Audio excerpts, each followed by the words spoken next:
Her cries for help went unheeded as the 6 people, including a juvenile, tortured her for an hour, took turns to rape her, bit her, hit her with an iron rod, shoved it inside her and even used hands to tear her inner organs out, the gang rape victim said in her last testimony.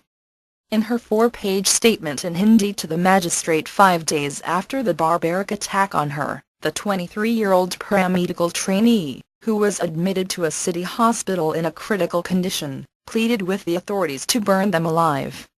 The statement, which forms part of the 1,000-page charge sheet submitted by the police to the court, clearly states how the young woman was brutally tortured for an hour in a moving bus, and how she fainted a couple of times, but was beaten back to consciousness, to undergo more unspeakable indignities.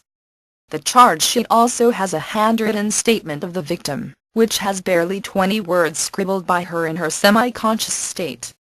It was written on December 25.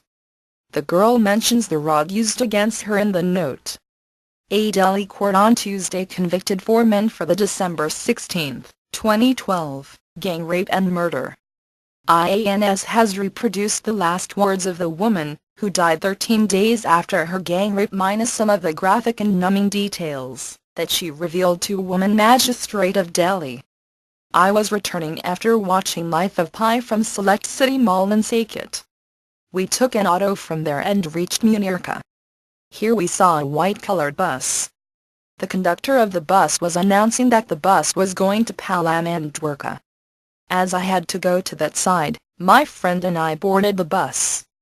We gave Rs20 as ticket. When I entered the bus, I saw 6 to 7 people sitting.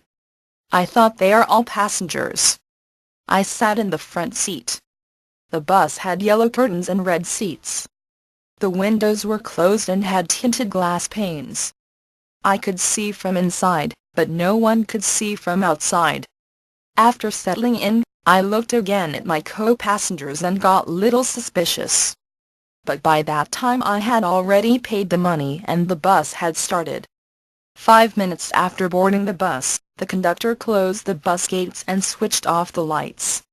One of the persons then came to my friend and started abusing him. While 3 held him, the rest dragged me to the back seat of the bus. They tore off my clothes, and then took turns to rape me. They hit me with a rod and bit me. Before this, they had snatched the wallet and mobile of my friend. 6 of them raped me by turns. While one of them shoved the rod inside, another one used his hand to tear my organs out.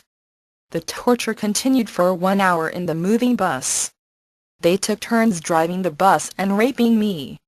From their appearance they looked like drivers and their helpers. I was losing consciousness, but they hit me repeatedly to wake me up. My friend tried to save me, but he was also badly beaten up with the rod. He also lost consciousness. They then stripped us and, believing that we are dead, threw us out of the moving bus.